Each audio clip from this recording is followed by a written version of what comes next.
Shabbat Shalom, everyone, and hope you're enjoying Stampede.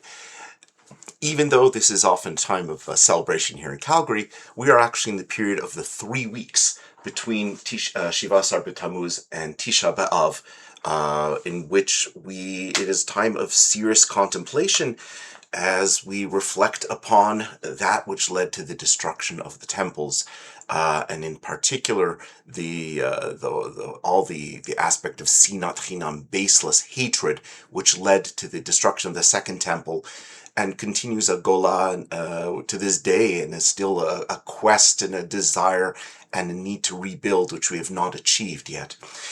And so in this week's Parsha touches on the theme of baseless hatred, in which Moshe Rabbeinu commands the Jewish people to destroy Midian. Midian had no reason to have cause or a challenge with Israel. They should have had amicable relations, given Moshe's relationship with his father-in-law Yitro, who was the high priest of Midian. And yet the Midianites sought to destroy Israel time and again, even though Midian did not border with Israel and was not threatened by them. Nonetheless, they did choose to seek to destroy them. And Bilam ben Beor was a prophet of Midian who was sent out and chose to go out to curse the Jewish people. And when he did not succeed in doing so, he charged the daughters of Moab to go and try and seduce the Jewish people, and successfully did so with many of them, seduce them into committing idolatry. And so in this discussion, this is actually these are some adult topics that we're dealing with here. Moshe Rabbeinu, when he saw the Jewish soldiers coming back, they had indeed destroyed all the men of Midian. They had taken bounty of the different possessions and cattle of the Midianites, and yet they also brought back the women of Midian. And Moshe Rabbeinu grew incensed with the people, with the Jewish soldiers, and Pinchas at the head of them. How could you have allowed the daughters to come back when they were the very ones who seduced the Jewish people into committing this great Avera, the Molmal B'Hashem? The Chachamim note, of course, that number one, it wasn't the Midianite daughters that were the ones who were cited as the seducing the Jews, but the Moabite ones. To which the Chachamim say, well, that's precisely what happened, was that even though they were not the ones who were charged by Bilam with seduction of the Jewish people, they often went of their own accord, or of their own family's accord, to go and try and lead the Jewish people astray. So the Midianite women were indeed ones that were involved in the sin of Peor. At the same time, though, the Chachamim ask a very good pointed question, and they actually take the side of Pinchas, and why did he maybe allow the women to survive? According to this is the Orach Chaim, he's Achen Pinchas v'anshe Sava danuf taru mitamach she'anashim kfufot hen levalehen ve'lavotehem v'anusim hema. We're dealing with the charge of sex trafficking, that he was saying that Pinchas and the other soldiers believed that these women were forced into doing their acts, that they were forced by their husbands, by their fathers, into being able to do this, and essentially were forced into prostitution against the Jewish people, and therefore should be exempt and be able to have their lives saved in spite of this. But then Moshe Rabbeinu objected to them, and he said, "V'hen ha'adon Moshe Rabbeinu alav hashalom hirgish mitam zeh hechayotam uva nishmat v'amar." He said the fact that they allowed them to live was a mistake, because bishlam lo hayu asem ale ela masei znut. If they had only committed the acts of seduction, prostitution, it would have been, in fact, sexual trafficking, which they had been innocent victims of it. Except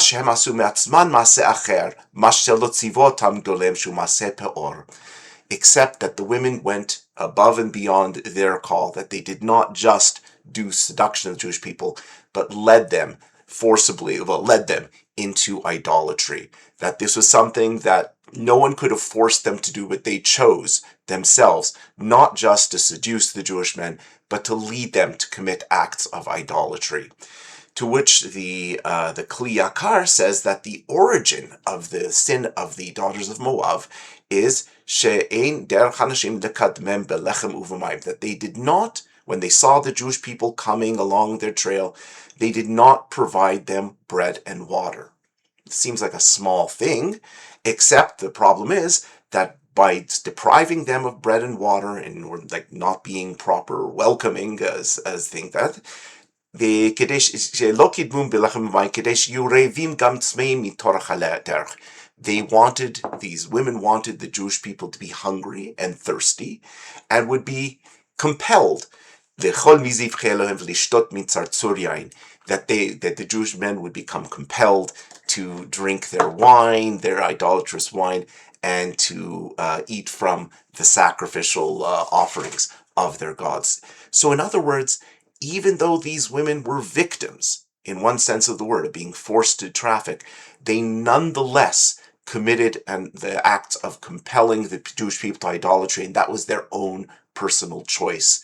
And therefore Moshe Rabbeinu commanded that they too had to be destroyed. There is a learning in this, a couple of learnings. Number one, when we are victims, when we find ourselves helpless, helplessness is a terrible situation to find ourselves in, and yet we are not allowed to use helplessness as an exemption from all responsibility. We are challenged to take action and to do mitzvot where we have the power to do so. And we are challenged to take action to refrain from doing the things that we are not compelled to, even if we find ourselves helpless in some other regard. There is no question that we find ourselves at times limited in the things that we can and can't do, yet we cannot use that sense of helplessness where it does not apply. We have to be honest with ourselves and say, what is my role? What is my responsibility in this? When it comes to the whole challenge of sinat chinam, a baseless hatred, we may consider ourselves not as responsible as some of our forefathers or ancestors in terms of the types of hatred they may have done. But we need to look at ourselves carefully. We need to look at ourselves and our midot, and to be able to determine where we really are letting ourselves become helpless or using it as an excuse when we're not helpless, when we do have the power to choose one way or the other. And of course, we live in a time where there is no Beit HaMikdash, where we find ourselves at times very, very vulnerable as a Jewish people. And yet we believe at all times that there is never complete helplessness, that there is always, in our minds at least, the ability to be able to discern right and wrong and to be able to act on that basis within our capacity.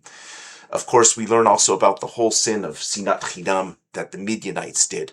We are challenged to look at ourselves closely and to be able to say, how can we root out hatred and hatefulness and make sure that the actions that we do are commanded by justice and ultimately by bringing Hashem's chesed into this world. I wish you a Shabbat Shalom. May it be a good and positive one for us and for all the Jewish people.